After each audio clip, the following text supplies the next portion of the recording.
I swear, if they actually commit to this BS, my salt levels will not go down.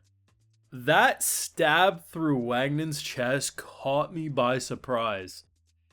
I was figuring there might be some death flags for the group that was gonna protect, hey, we're gonna hold him off, bam, you keep running. Sure, someone dying in that group makes sense to me. Maybe in hindsight that call was a little too good to be true, but when he got stabbed, I was truly like, what? Probably one of the most genuine did not see that coming moments. And sure, you might want to argue, well, a stab in the chest, is it really the end of the world? I mean, look at Bam. Something similar happened and he got thrown down a hole, and then the next scene he was fine. You have to remember, there's a big difference between Bam getting stabbed and Wagnon, because Bam was needed. So Fug healing his ass makes sense.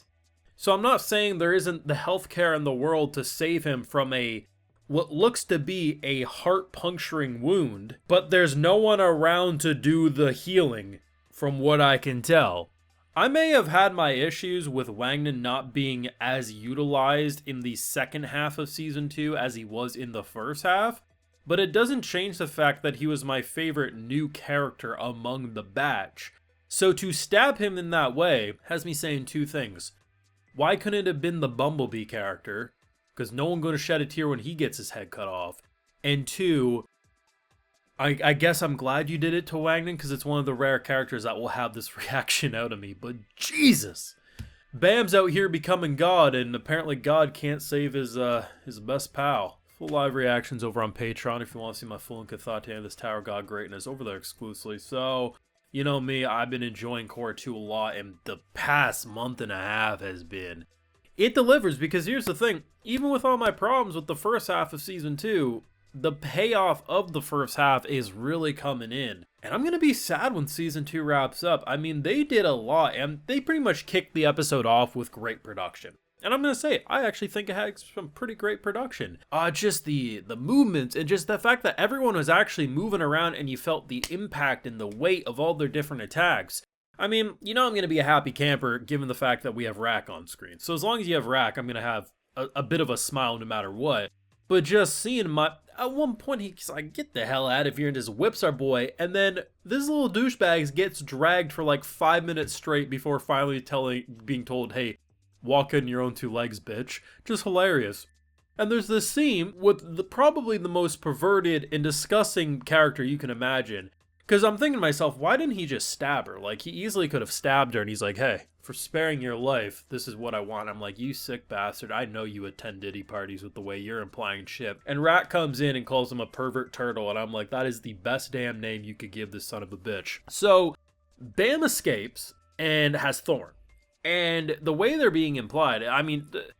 What's her name literally calls, like, saying, hey, you're getting closer to being worthy of my god. I'm like, okay, shit, this is gonna be the big moment, right? Like, Bam's essentially becoming a god among men here with what he's got going on. And I'm thinking to myself, okay, in my mind, there's no chance of any major death or bloodshed, at least in this episode.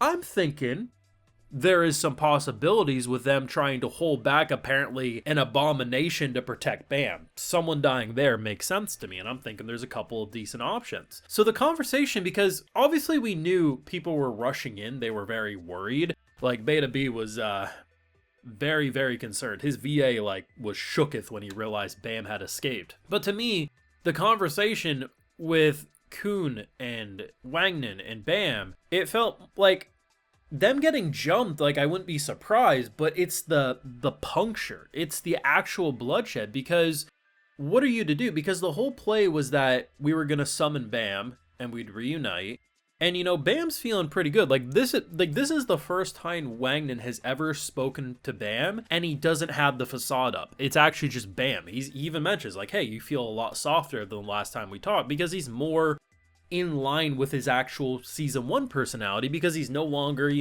a weapon, a tool to be used by Fug, because otherwise his friends are gonna die. And this is what we're left with. I'm gonna assume Wagnon lives, but I don't know how. Like I said, the world has proved that you can get stabbed in ridiculous ways and live. They did so a couple episodes back. But the difference is that an organization wanted to keep him alive. That what is he gonna do? Is Kun gonna pull a fast one? Because they're on completely, like, the whole point was to summon him in. So so Bam's separated by distance. Unless Wagnon's able to summon him before his death, I don't know. But that ain't looking good. To be honest, I actually might say that stab is probably my favorite moment of Season 2. Which says a lot given how much I hyped up Rack and Bam's reunion. And I still think that's more like a better written scene because it's built on emotion and a long separation. But despite it being shock value, a character getting stabbed, it's such an unexpected shock value that truly is like... I'm usually pretty good with seeing like big moments like that coming. Like, I'm like, okay, that character has a death flag, or this feels like they're trying to make us worried. So when it happens, like, shit, that sucks. But that shook me. I mean, I definitely think I could still nitpick stuff about it, but I don't know. Like, I really haven't had major issues or concerns the past month or so of Tower of God. They are delivering a finale that has me excited for a season 3. And while I do hope they have a little more time in the oven to cook the next season so it is a more consistent season overall, I really don't have major issues with the second core, and very similar to my thoughts on Tsukimichi Season 2, while the first half wasn't anywhere close to Season 1, the second half surpassed it. And at this point, with what I'm seeing, yeah, I mean, they're getting close for me saying the second half of Season 2 is about to surpass my enjoyment from Season 1. Now, it will depend on how the last couple of episodes wrap up and what they do to tie everything together, and how they obviously leave us off, because the way they left us off for Season 1, there's a reason why so many were still so excited for Season 2 even after all these years. Can they do something just as crazy? Probably not, but if they keep it interesting, maybe you don't have to try to one-up yourself from the previous season. Either way, that shit pissed me off. It pissed me off in a good way, but it pissed me off because I haven't been that genuinely shocked about, oh, did that actually just happen in some time. Had I had, like, a drink in my mouth, I would have spit it over my screen. Like, that's how genuine I was, like, what the there's no way.